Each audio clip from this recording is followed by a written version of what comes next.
Hey guys, and welcome to the Animal Training Academy podcast show. I'm your host, Ryan Cartledge, and I'm really excited that you have decided to take time out of your busy schedules to come and hang out today.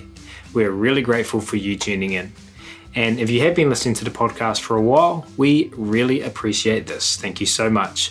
Hopefully you have subscribed so that you never miss an episode. But if not, or if you are new to the show, get yourself over to iTunes, Stitcher, animaltrainingacademy.com, or whatever it is you're listening to this podcast on, and hit the subscribe button to make sure you don't miss a single episode. We are bringing you today's episode on behalf of the Animal Training Academy, or ATA membership. If you like the conversations in these podcasts, then I want to invite you to continue them with like-minded people within the ATA membership area, which you can find out more about over on the ATA website. Within the membership, you can get access to twice monthly live web classes, the back catalogue of previous web classes, plus a huge library of videos and projects to problem solve different training situations. And we're a sociable bunch with an exclusive private Facebook group, forums area, and WhatsApp chat groups. It's like a Netflix social media platform for animal behaviour nerds.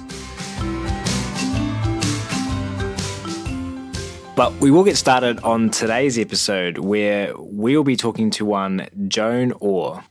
Joan is a scientist and internationally recognised clicker trainer. Along with Theresa McKeon, Joan is one of the co-founders of TAGteach International, a company that promotes the application of marker-based positive reinforcement training for humans.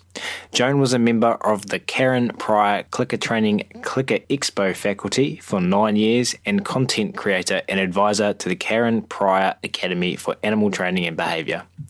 Joan is a pioneer in the field of clicker training rabbits and co-author of a book on the subject. Joan and Teresa Lewin are co-founders of Doggone Crazy Inc, a company dedicated to dog bite prevention through education. Together they created the board game Doggone Crazy, the Doggie Detective bite prevention education program for elementary school children, and the Clicker Puppy Training DVD. Joan has published many articles on dog bite prevention, positive training methods, and the importance of understanding dog body language, and she has received many awards for her work. Most recently, Joan has teamed up with behaviour analyst, past podcast guest Ryan O'Donnell to put on the annual conference, The Convergence of Human and Animal Training and Technology. So without further ado, it's my very great pleasure to welcome one Joan Orr to the show today, who is patiently waiting by. Joan, how are you? I'm fine, thank you. How are you? Doing well, thank you, Joan, and thank you so much for taking time to come and hang out with us at Animal Training Academy. We really appreciate that. Oh, you're welcome. My pleasure. Let's dive straight in today, Joan, and get started. Could you please take everyone listening back to where you first got started, where you first learned about positive reinforcement training, and share some stories from that early time? Well, the first thing I found out about positive training was from Karen Pryor. I had a dog that was very, very difficult, running away and squeezing through the fence and causing us all sorts of trouble. And I was looking at a magazine, a Dogs in Canada magazine, and I saw a list of books, and one was Don't Shoot the Dog. And I thought, that is what I need, because this dog is so much trouble. So I got the book and I read it, and I realized that it's not a dog training book. It's an everything training book. It's the principles of training distilled into something that the average person can understand and apply. So I read that book and I realized, wow, this will apply to raising my kids. And I had a baby at the time. And so I applied all those principles to the baby and the dog. Started training the dog with treats instead of with punishment. And it was just so magical that was just sort of how I started doing everything. It just sort of changed the way that I thought. And so continue us now on your journey. So that was when you first got started, and then you started training your dog, started working the same principles from the book with your children, and then what kind of happened next that kind of put you on the path to where you are today? Well, then eventually I lost that dog, got another dog, and started taking it to puppy classes. And I had found a positive reinforcement-based trainer here in my town, whose name is Theresa Lewin. And she taught me about how to get the behavior first and then put a cue. And so that was another novel concept to me. So instead of saying sit and pushing the dog down and sit and pushing the dog down, and then eventually he understands it, she would use a treat to get the dog to sit. And then after the dog was offering the sit, then we would add the cue. And so that was another sort of mind-blowing thing to me that, let's get the behavior before we give it the name. So that went on for a while. And then she wasn't running a class over Christmas, I think. So I went to another trainer because I just wanted to keep training. And this lady used Clickertraining. And then I was just astonished because, our training just jumped in a matter of weeks hugely. So I went back to Teresa and I said, we have to do this. So by that time, I was kind of helping her out with some of her classes because I was so interested in training. And she tried it, and we just switched all the classes immediately, changed the curriculum, went to Clickertraining, and it was just incredible. Everybody just learned faster, and we were able to teach different things and new things and more things. Everyone was getting more success. Teresa started using it with her aggressive dog, which I didn't really have anything to do with, but she has a lot of clients with aggressive dogs, and she started using the clicker with that training and had magical results there. And then I think the next thing, I got involved with TAGteach with Theresa McKeon, and Karen Pryor actually came to my house, which was amazing, because we were going to go and visit some golfers to show them about TAGteach. And I had been training these puppies that got dumped on me for 2 weeks, these 3 German Shepherd puppies. They were savage. And they just wanted to bite you. I think they were 7 weeks old. So I started using a clicker with them. And I'm on crutches, or sometimes I use a wheelchair.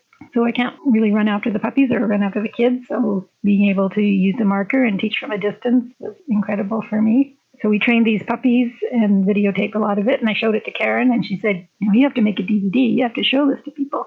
So we videotaped some other puppies, and we made the Clicker Puppy DVD. So that was kind of how I sort of came on the clicker training scene in public, was with the Clicker Puppy training DVD. So walk us through this a little bit more. So where did you meet Theresa McKeon? How did that come about? And you said there very casually that Karen Pryor just came to your house and saw your DVDs and said, this is a huge deal. Saw your videos and then suggested you make DVDs. How did all of this come about? That I imagine was quite a compliment to have, well, firstly, Karen come to your house, but secondly, for her to say, this is awesome. Let's create content around what you're doing. Yeah, for sure. It was amazing. Well, how it started was, again, with the clicker training. After doing it for a while, I thought, wow, this would work with people as well. And I had been teaching my kids with positive reinforcement, but not with the marker. And so I had the idea because one of my daughter's teachers was a coach for kids with Down syndrome and other intellectual delays in Special Olympics. So I thought this would really work with these Special Olympics kids, because a lot of them are either low verbal or nonverbal, and they don't respond well to lots of instructions. And they already use positive-based kinds of teaching. So I suggested it to the teacher, and she said, yeah, let's try it. And I thought, well, maybe we should try it on the typical kids first and make sure it actually works. So I sent Karen Pryor an email. I didn't know her, had nothing to do with her, but I sent her an email anyway saying, do you know of anybody who's doing this with gymnasts? I thought somebody must be. And she wrote me back, and I was amazed to get a response back from Karen and thrilled.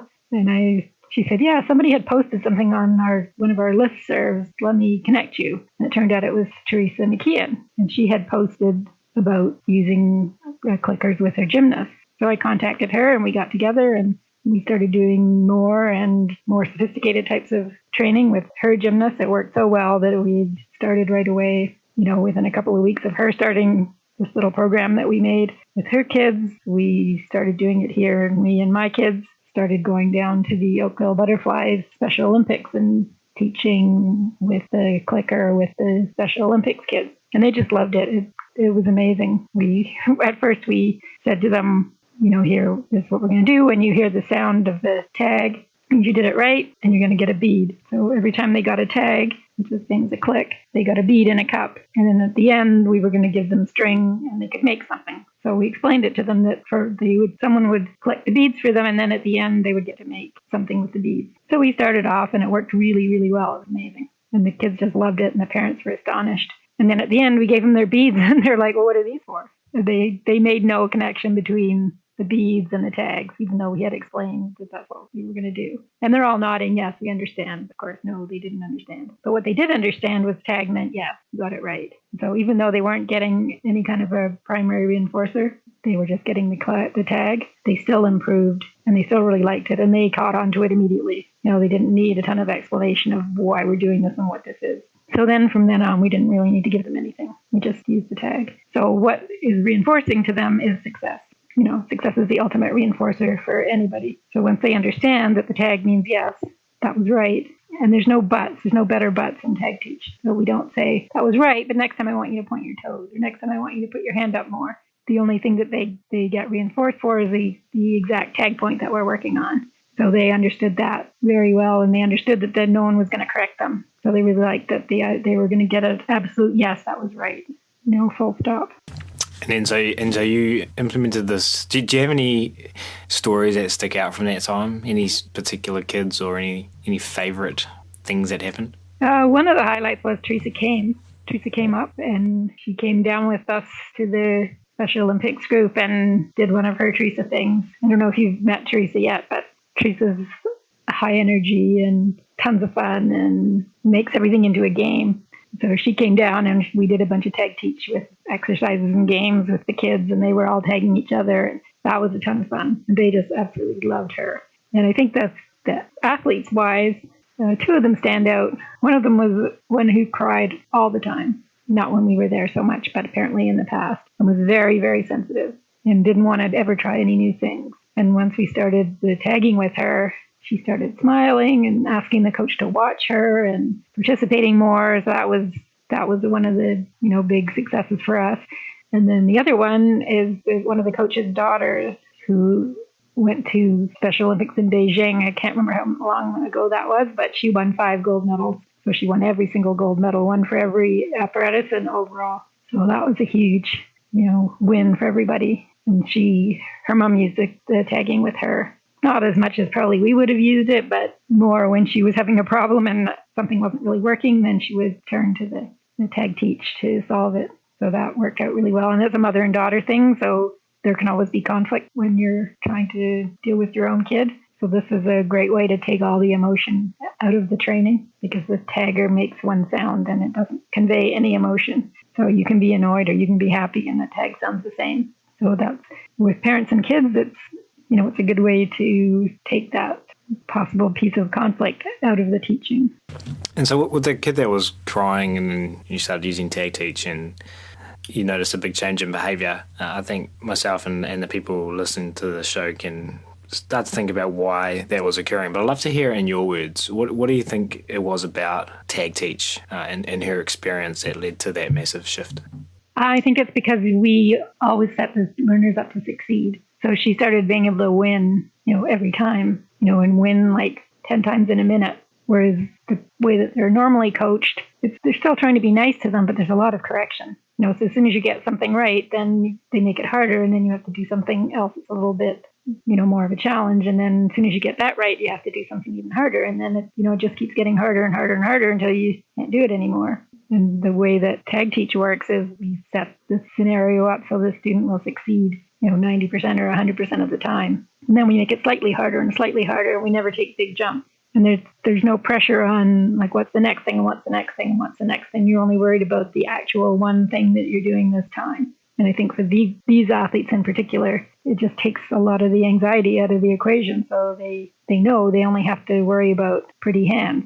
If they do pretty hands, they get a tag, and they don't have to worry about what their feet are doing or what anything else is doing. So it's just a freedom to only concentrate on one thing. I think that's why everybody likes it. But these athletes in particular, are very stressed by having to think about more than one thing at a time. I'm very stressed by having to think about more than one thing at a time. So I can appreciate that.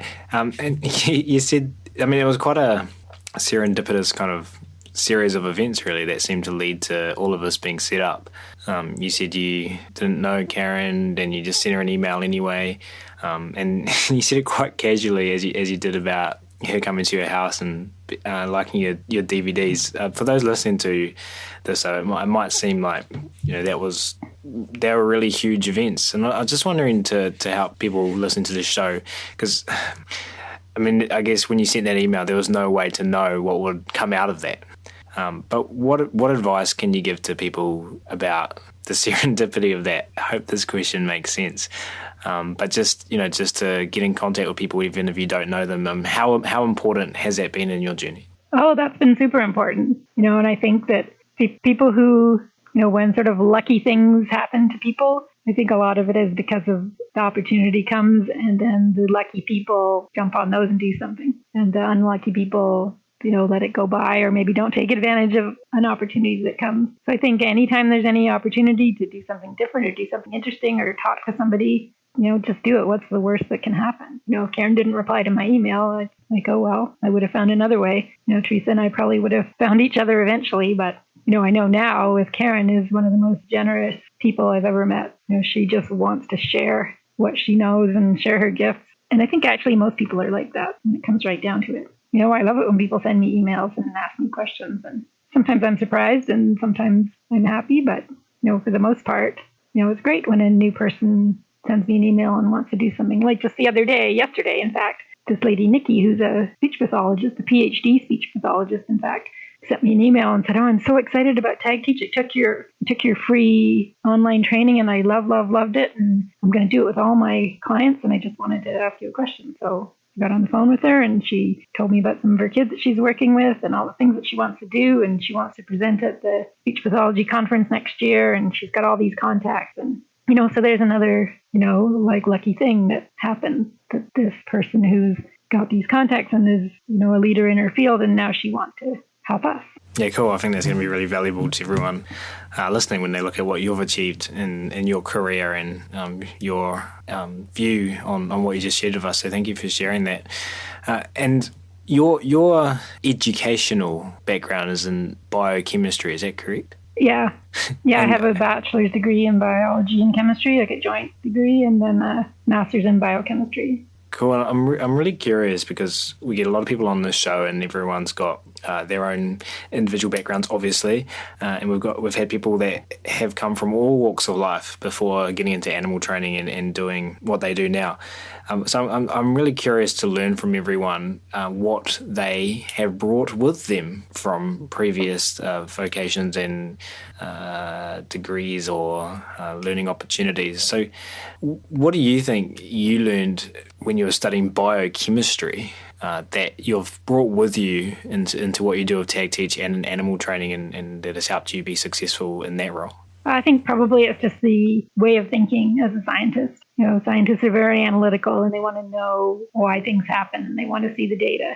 And they want to think in an organized way. So I think I've been also lucky in the partners that I've had in the two Teresas, Teresa Lewin, who's my dog training and Doggone Crazy partner, and Theresa McKeon, my TAGteach partner. They're both very unlike me. They have completely different backgrounds, and they're the ones that are fun and exciting. And they've kind of been the front people for what we've been doing, and they're the ones that I kind of have to rein in a little bit when it's, some of the ideas get, too big, or I'm the one that says, well, wait a minute, why don't we think about this and think about that? So I think we've been really good partners that way, and that me with my more cautious science-y approach and them with their, lots of ideas and, being fantastic with people and being able to get those ideas out there and get people all fired up. But I think my science background has really helped me in, thinking about planning things out and being organized in my approach. And I like data. So I was really excited to learn about precision teaching and data measurement, which is another thing I think we'll maybe talk about later here.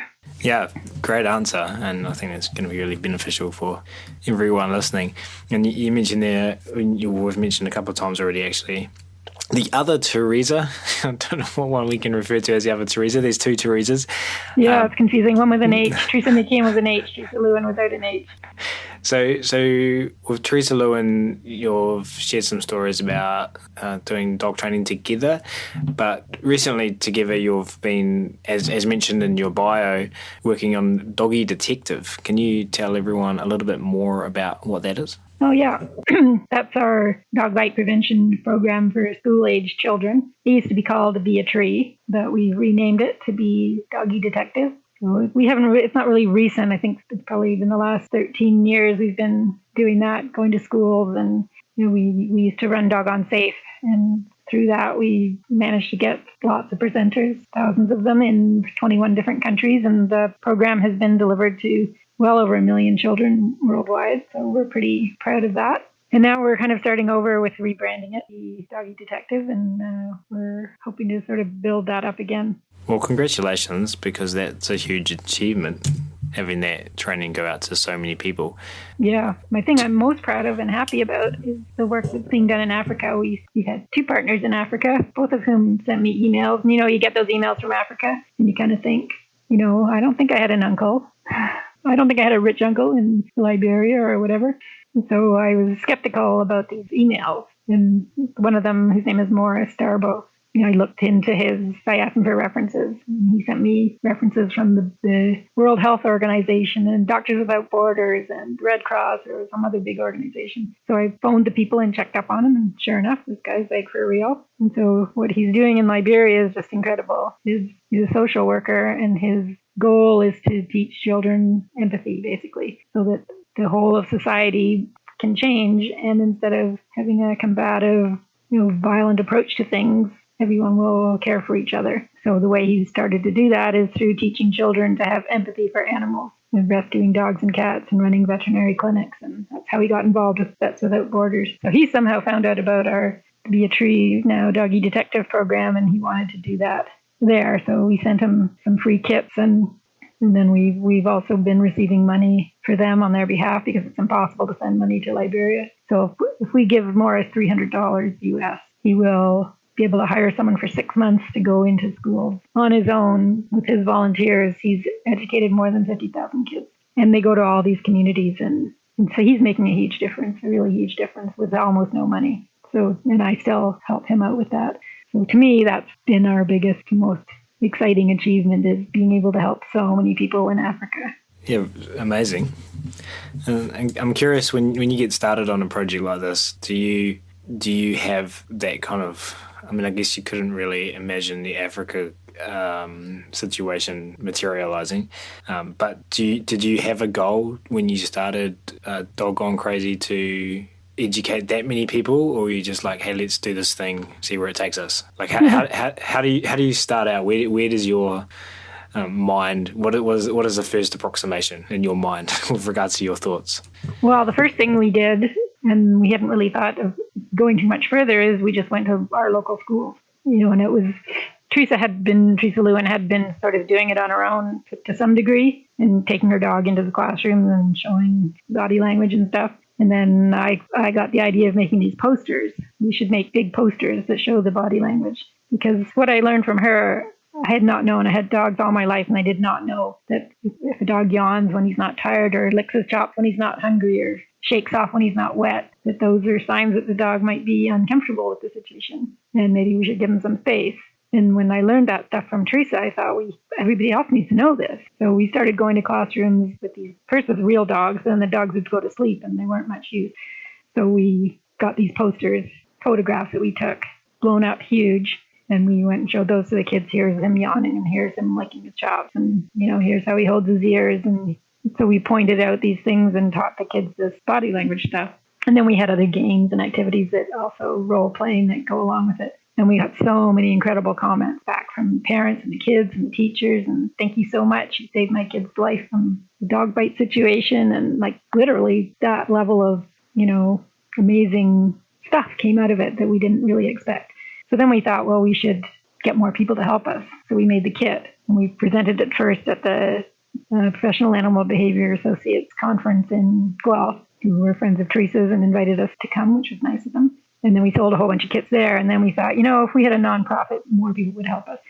So we started Doggone Safe so that we could get more people to, want to help us spread this message. And that worked really well. So we didn't really plan it. It just kind of grew to one thing and then grew to another thing. We had such a good reaction from the behavior the behavior people that come to the PABA conference that we were really encouraged to do more. And then we decided we also thought, well, why don't we make a game? Because it was fun, more kids would want to learn it. So that's how we started making the Doggone Crazy board game. So it all just started with us going to schools, and then we just realized more people need to know this stuff.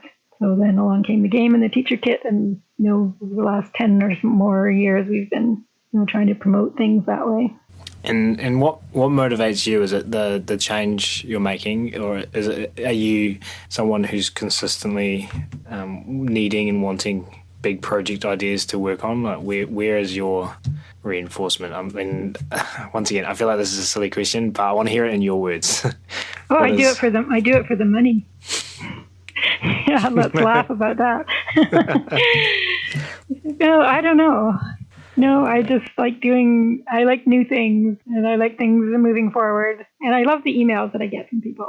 So I'm not sure what the moment by moment motivation is. I've just always been self-motivated, and I do stuff. And as long as I'm doing something, I'm fairly happy with it. And then when I kind of get fed up with something, I go do something else. So I used to be the science consultant, and it was very, very lucrative kind of job because it was very specialized, working for pharmaceutical companies, helping them get drugs approved, and working for the government, helping them with regulation and environmental risk assessment, and a lot of the Canadian regulations on site decommissioning, and dealing with the water quality objectives, what chemicals are allowed and at what levels. A lot of that is stuff that I personally did, and that was really interesting and exciting. And then at one point I got a new pharmaceutical project, and a truck comes into my driveway with like 50 boxes, I'm not even exaggerating, of scientific studies for me to read. And it used to be that would happen, I'd be all excited, new project, and I can go into the literature and get 500 papers to read and summarize, and then I'm going to read all these thousands of pages of stuff and look at all this data, and I was excited about that. And then this last batch came, and I'm like, I don't even want to open these boxes. I just looked at them and I thought, I just don't want to do this. So I stopped doing that. By that time, I was already more interested in the dog training. And I love training. The minute-by-minute excitement of training is very, very motivating. Which is why I will, if you have a puppy and you want me to babysit your puppy, send me your puppy, for free. So if you have a project, listeners of this show, and you want it to be successful, just send it to Joan and sell it to her, because you've kind of shared with us how you think about this, but you got into tag teaching, and then look what that's become, look what you've achieved with Doggone Crazy, and something we're going to talk about now is the next thing that you've latched onto that you're excited about, and we've had kind of one iteration of it this year, and then the Convergence conference, which we're going to talk about soon. But what before we move on, because I realise we've been on this first subject for half an hour now. We've got lots of things we wanted to talk about, but I think there's value in this. This is why I'm asking you. What one thing about everything you've shared with us, and about what motivates you to invest the time, energy, attention, and hard work into these projects that you have, which have made them become what they have become? What one thing has helped lead you to success more than anything else, would you say? Oh, what one thing? That's a hard question. These one thing questions are really hard. You're making me work for my money. What money? We didn't talk about money, actually, did we? One thing. Geez, I don't know. I mean, I like the idea of being on the forefront of things. And so I find that exciting, to be a leader in a field. And I think I've kind of managed to do that in several fields, just because I think I take an idea and go with it. One thing. Geez, I don't know. I don't even know the answer to that question. Sorry. No, it's absolutely fine. I think you said it there. I mean, I think that desire to be at the forefront of things, I think, and you made a distinction before between lucky and unlucky people. So maybe it's just having that thing and the self-fulfilling prophecy that comes with that you're looking for those opportunities and you take them when they're presented to you. Yeah, it could be. I mean, the more you go out there and do stuff, the more, luck and people come to you. Like the latest thing I've been doing is 5 years ago when I was 50, so more than 5 years ago, I decided to learn to sit ski, which is a thing, a bucket that you sit in, and it's got one ski. If you look it up, look up sit ski and X Games, and you'll see like incredible sit skiing. Anyway, it's like a pretty high intensity sport, so I decided to do that.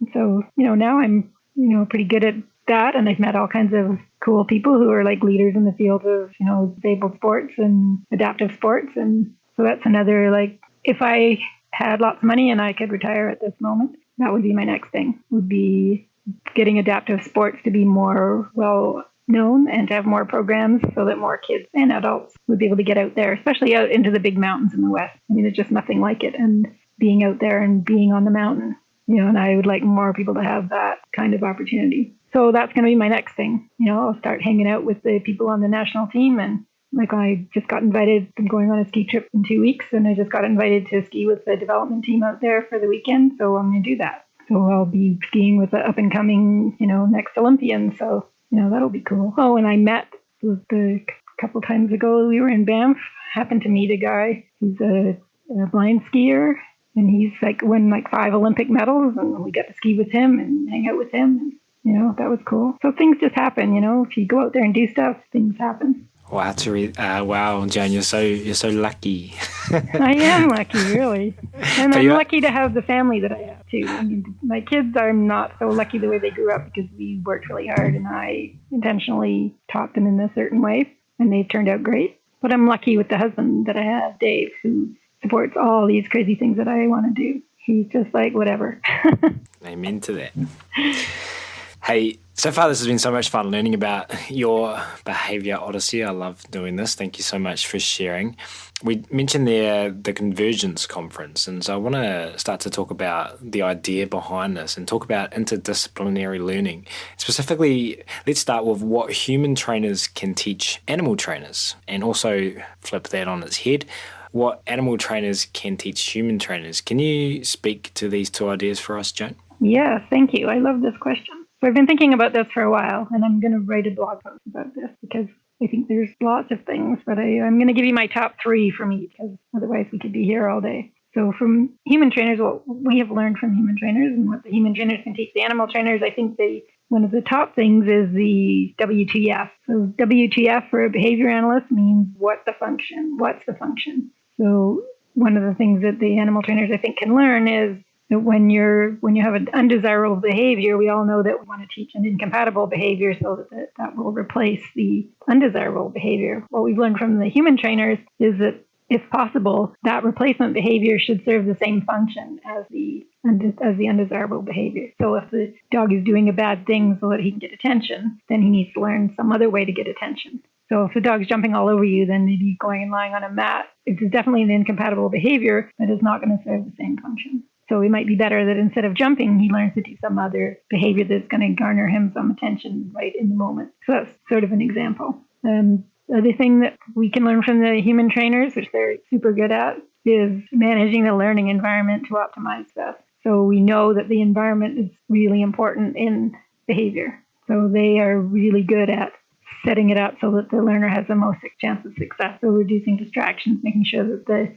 the options are reduced to, what the child or adult is likely to do or can do, and making it so that they have a better chance to succeed. So I think the animal trainers could do better in that. Like you bring all your dogs into a room and train them. That might not be the ideal situation for every one of those dogs. And I've seen some trainers get really creative with that, dividing the room up with dividers and, using other ways of trying to make the environment more conducive to learning for individual animals.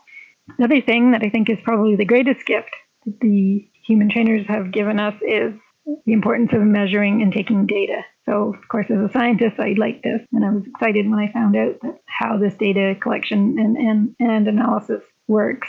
And the specific aspect of measuring and taking data that they have given us, which comes straight from Skinner, is measuring rates of behavior as opposed to just percent correct. So measuring what we would call fluency. So I'll just give you an example. So say I did a test and you did a test and Susie did a test and we all got 100% on our test.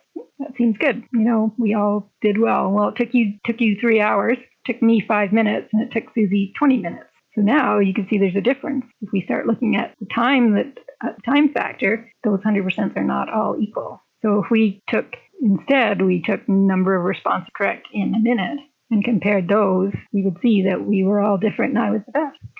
The other kind of example is, say we had one child doing math questions, for example, and they're just, filling out addition problems, and they get 100% on the first test, and then they get 100% on the third test, and then they get 100% on the fourth test. And then we think, oh, well, they're all good. We don't need to do this anymore. Or say maybe they get 50% on the first test and 50% on the second test and 50% on the third test. And we think, well, whatever we're doing isn't working. There's no increase here. There's no improvement. Whereas if we were looking at rates and we were seeing that, well, first they got 10 right in a minute, and then they got 20 right in a minute, and then they got 40 right in a minute. But overall, they were only getting a 50%, over the whole time or the whole test. We would see the difference. We would see that they're getting them all right, or they're getting half right, but the time is changing. So if they were getting faster, even though they weren't getting more accurate, or they're getting 100% every time, but they're getting faster, then we could see that our teaching is actually doing something.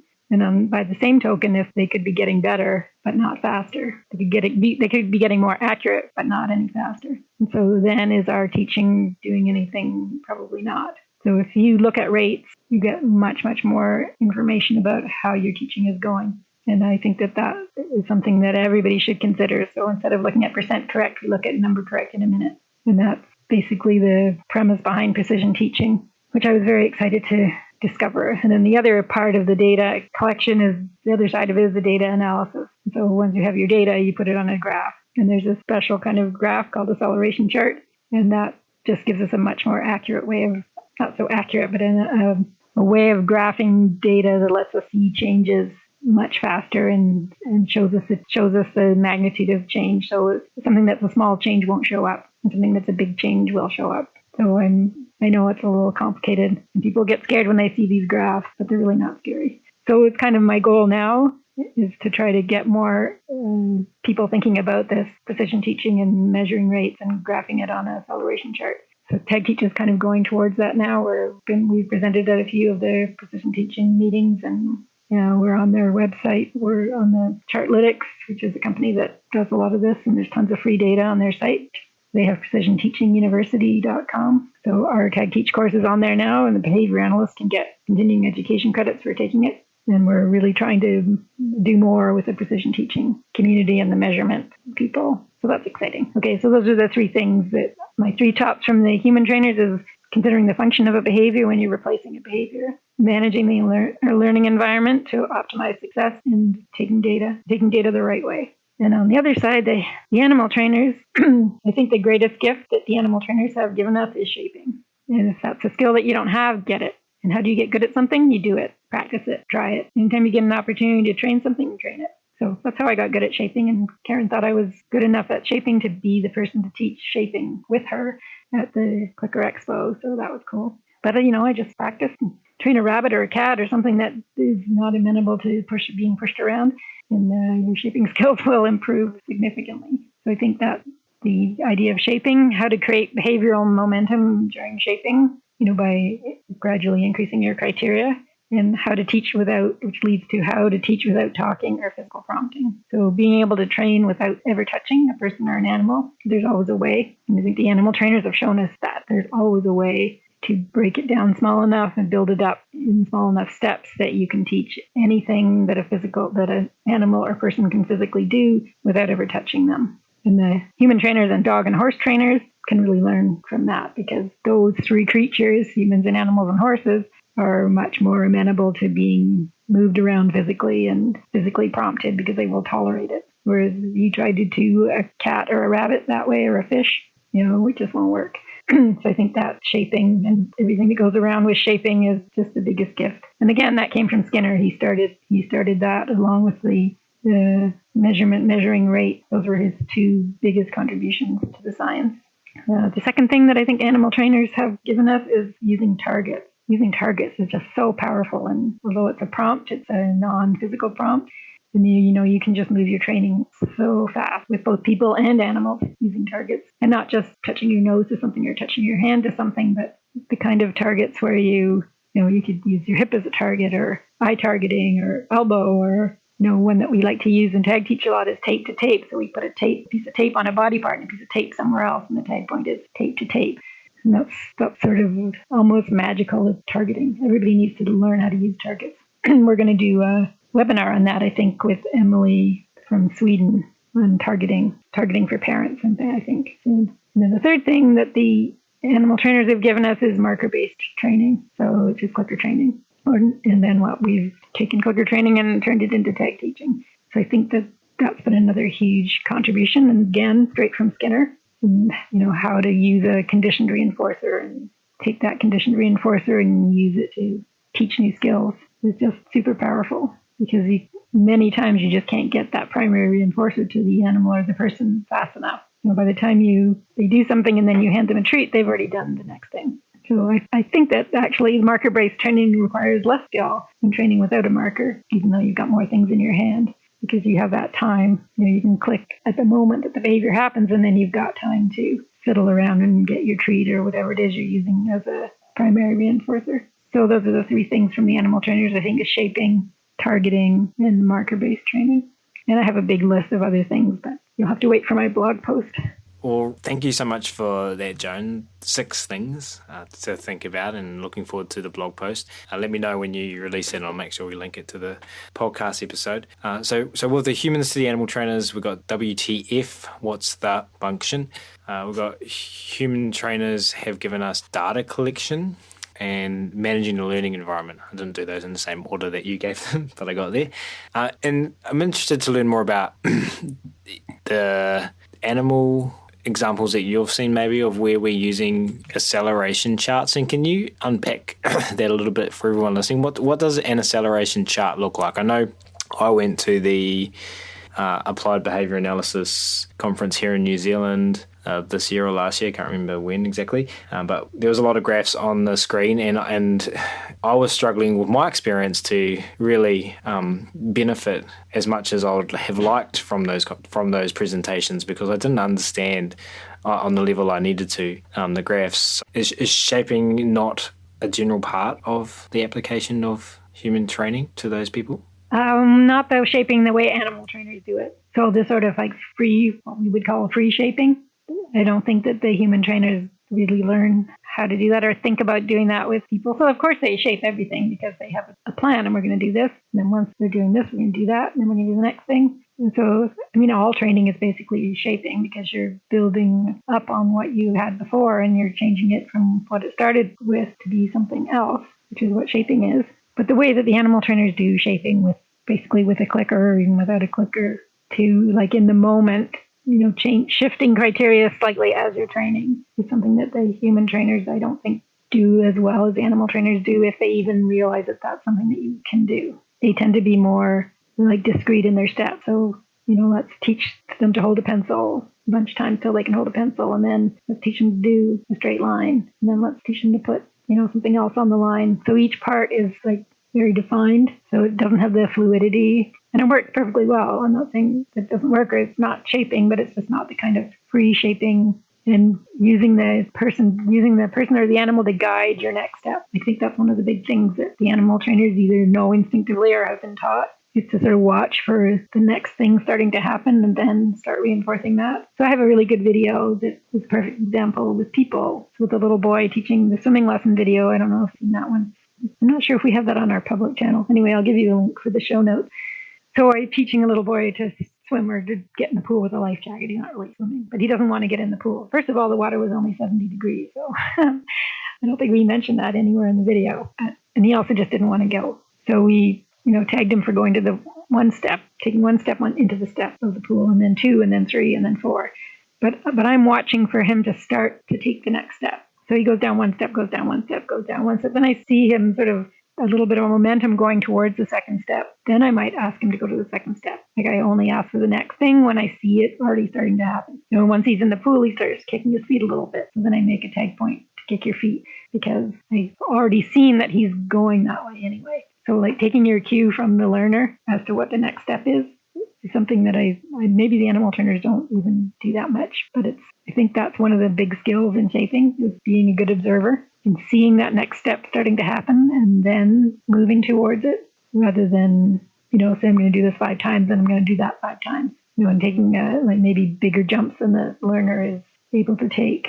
But I don't know, shaping is like a soft skill, I guess you might call it. But it's something that you just have to practice. The more you do it, the better you get at it. And it's really hard to teach it or explain it, because it's something kind of it becomes sort of intuitive, I guess, once you get sort of good at it. I know that's not such a great answer, but I think that as a whole, and from what I've observed, the animal trainers are the ones that are unbelievably good shapers, those who are good shapers. And from what I've seen from the human side, which I have obviously not seen nearly as much as what's out there, but I have read the part of the textbook that they use, their sort of main textbook where it explains shaping. It has a technical definition of about a paragraph, and that's it. And I think really you need to train a cat or a rabbit if you want to be a good shaper, not a person. I like that answer. I thought it was great.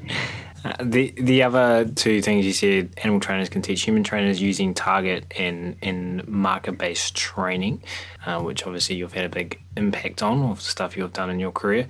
And two other things you mentioned to me when we called up a while ago was you alluded to it slightly there, but potentially can unpack it a little bit more, as your thoughts that humans talk too much. Oh yeah, humans talk too much. Everybody talks too much. That's the biggest difficulty that everybody, including me and including Theresa McKeon, has had with TAGteach is the talking. We just all want to talk too much. You want to tell everything. Like me telling you about the acceleration charts. Like, I know that was like way too much and way too complicated, but then I just get going on it and there you go.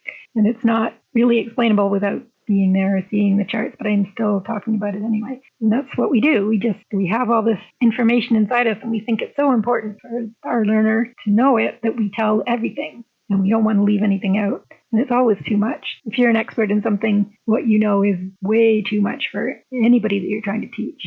So you need to break it down and go right back to basics and try to think about how it was for you when you were learning a new thing. Like I just learned to ski not that long ago, and man, that was frustrating. Not only all the crashing, but just all the details. And, my instructor giving me like 10 things to think about, and then I can only think about 2 of them or 1 of them, and really only 1 of them. So I have trained a lot of ski instructors actually to teach me the way I want to be taught. By, they talk at the top of the hill, and I say, okay, what's the one thing that's most important? And then they tell me that, and then I go, and then I think about only that. And so that, I've lost where I'm going with that. I think that's been really useful for me, that experience of being a student. So if you never get an experience of being a learner, go learn something. See, how many instructions you get and, how much detail, and just frustrating. So with TAGteach, I think that's the greatest gift that we've given to all our learners, our TAG teachers, is a way to minimize your language, get down to the basics and figure out in your mind what it is that you're actually trying to teach, and give your learner just that one thing. So Theresa McKeon made up this thing called the focus funnel. And I think you probably talked to her, and she probably told you all about that. So, that's where you have all this huge amount of information that comes in at the top of the funnel, and that's all your teacher knowledge that you have. And then you sort that out in your mind, and you figure out, well, what's the instruction I need to give, this time? And then you kick that down further to what's the one thing I want this person to do. And that's your tag point. So you take all your knowledge and you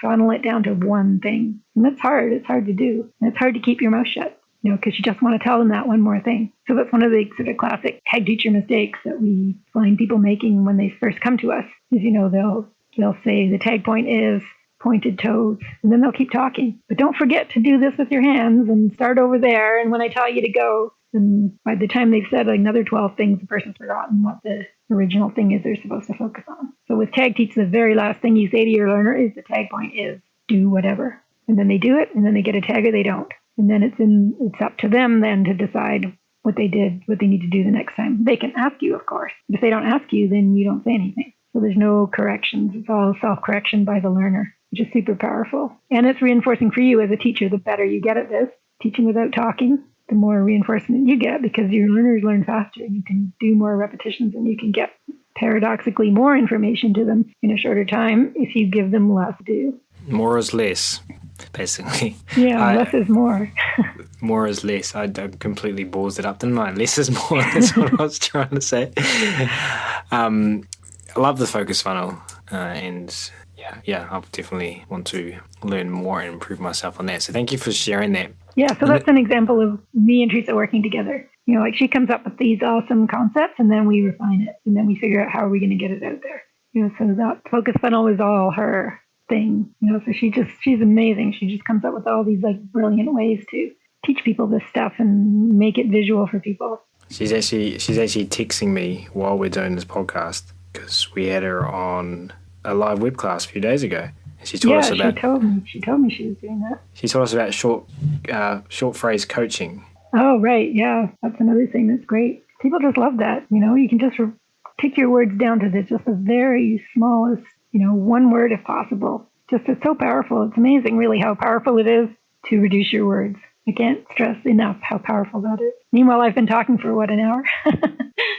Oh, she shared with us in the web class the stop, drop, and roll example. Right. And so I sent her a photo from, I was at the doctor's yesterday, and in the New Zealand version is because we've got lots of earthquakes happen here that we've got drop, cover, and hold. So there was a poster up at that at the doctor's, as well as a more detailed poster above that explaining in more detail what that looks like. But anyway, getting distracted. Yeah, well, that's like our be a tree. It's stop, hold your branches, watch your roots grow.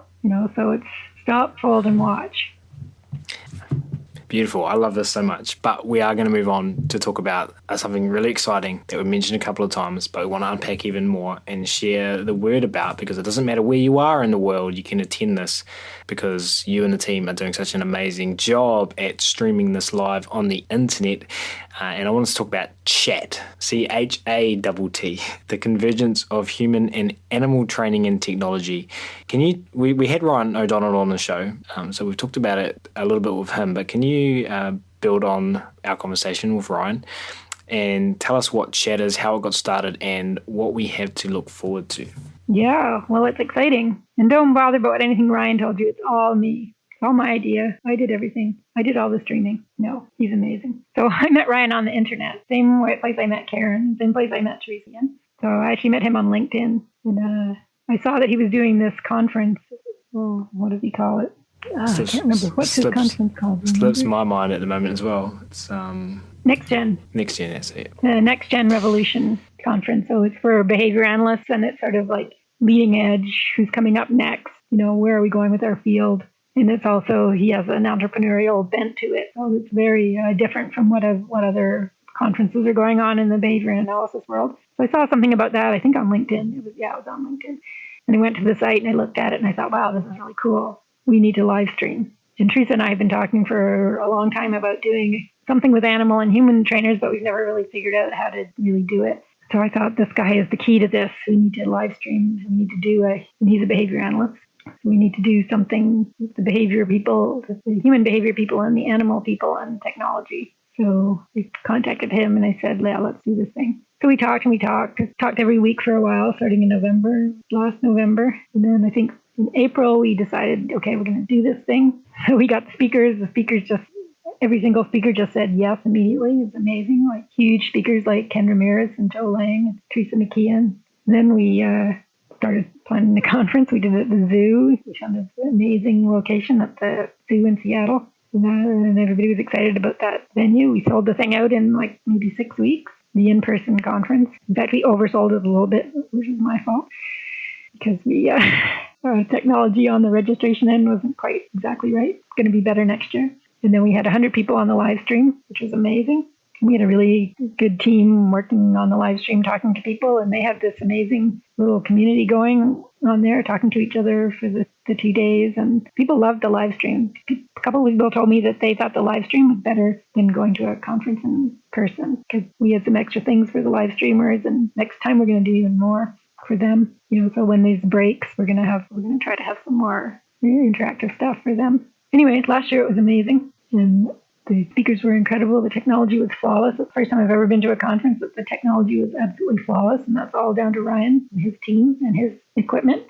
So he comes with a truck full of stuff and just goes at it. Man, it was amazing. And so next year we're doing it in Seattle at the university. It's a bigger room. We have a 400-seat auditorium. This time it's about 200. But it's already going. I think there's 30 people signed up already, and we haven't really started promoting it big time. I've just got a huge, exciting announcement, which I'm going to make right here for the first time, and that Susan Schneider is coming to do the keynote. Yeah, so pretty excited about that. And then we've got some incredible tag teachers and behavior analysts, animal trainers. It's going to be a really good mixture of exciting stuff. And everybody learned from each other. So Teresa and I have had there's been this stigma about animal training and teaching people like animals, and don't train my kid like a dog. And we've really struggled over the last 14 years to get past that. And I think we're finally getting past it, where the human side are starting to see that there's a lot that they can learn from animal trainers, and vice versa. I mean, I didn't know what behavior analysis was. I've never heard of it. Meanwhile, I'm using all exactly the same principles every day in all my training and in my life. But I didn't know that it had a name, or that there was science, good science behind it, and that they were taking data and that they had 50 years worth of data.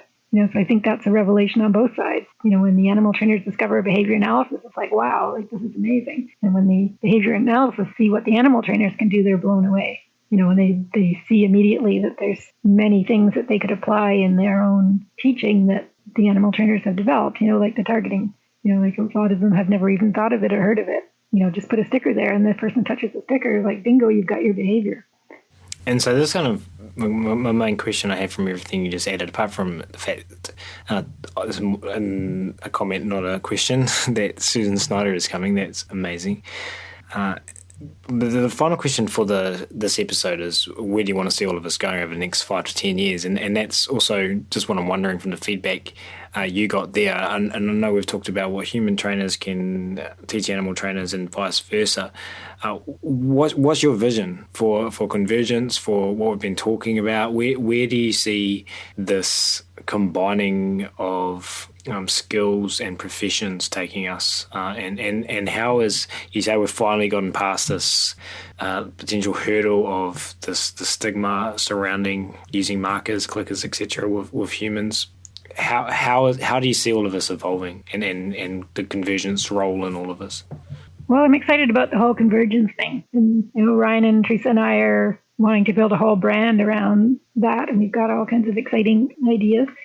But I think in the next 5 years, I'd like to see much more animal training people talking to human training people, and going to each other's conferences and appreciating the incredible things that each is doing, and the way that they're applying the science. I mean, the science is exactly the same. And most of us are most of the time on the positive side, where if you positively reinforce a behavior, that behavior will increase. And if a behavior is ignored, that behavior will decrease. Like, those two parts are the key. And it's so simple. Like, I've just said it. So why doesn't everybody go and do it? Why do we need to have a conference? And why have we had, 100 Clicker Expos? And why do we have all these books when it's so simple and that's all there is to it? I don't really know. But what I'd like is for these two fields to get together, and also for the technology side of it. There's so much incredible technology. And I think we need to support that and use it and find out what it is and see how it can benefit. There's sort of two parts to it. There's the individual behavior, and there's sort of group and society behavior, and there's all kinds of exciting things going on with artificial intelligence. How that sort of big data is being used and can be used for good in society. And then there's also the other side of it. But I think people need to be educated about that stuff and how it's, where it's going and how we can contribute. And there's a lot of animal training data out there that's nowhere, that's in people's minds or on people's computers. Like, there's no central place. So it would be cool if eventually people start taking data and putting it somewhere where it can be analyzed, and we can find out, like, what works best. What works best with a Great Dane in Florida at 3 o'clock in the afternoon, Like, there is going to be that ability to do that kind of stuff if the data was being put somewhere. Well, that's probably a long way off. But in the shorter term, like in these next 5 years, I think that it would be amazing if we could have more convergence of human and animal training, and more people going across, like, write your articles and send them into the behavior journals, or people write your articles and send them to the animal journals. There's no reason why some of these things can't apply, across, because it's all the same principles. So I think that's what I'd like to see, is more of that. And I think when more of that starts happening, then more will spread into the wider community, which is obviously all of our goals, to have positive training be the thing that people use, the people go to, that's your go-to, as opposed to that's what you do and it's your last resort. Like that lady who called me the other day, who's an amazing speech pathologist. She said, I've got this one little boy and he sticks his tongue out all the time, so he can't do his therapy because he has his tongue out all the time. So we talked about ways she could change that. But that's where she wants to start. And I'm like, no, you need to start with your easy kids, and start with something easy for your easy kids, so that you get good and you get some reinforcement for yourself and get build up your skills, and then try the harder thing. And with the child that has a bigger problem for you to deal with, start with something easy for him. So for some reason, people see this, it is amazing, and it will solve your biggest problems. But why do we wait until we have a big problem before we use the most effective way to train? It's a big mystery to me. And animal trainers do it, and human trainers do it, and parents. It's soon as they have a big problem, then they start finding what's the most powerful way to solve it, and they find this kind of training. And then they want to use it for that. Instead of just using it all the time in all your life for all your training, you only want to use it when it's something that can't be solved any other way. So still, punishment and correction are the first thing that people will try. And then when that doesn't work, they will find something else, and it's this. What I would like to see overall is that positive reinforcement becomes the thing that people go to first instead of the thing that they use as a last resort.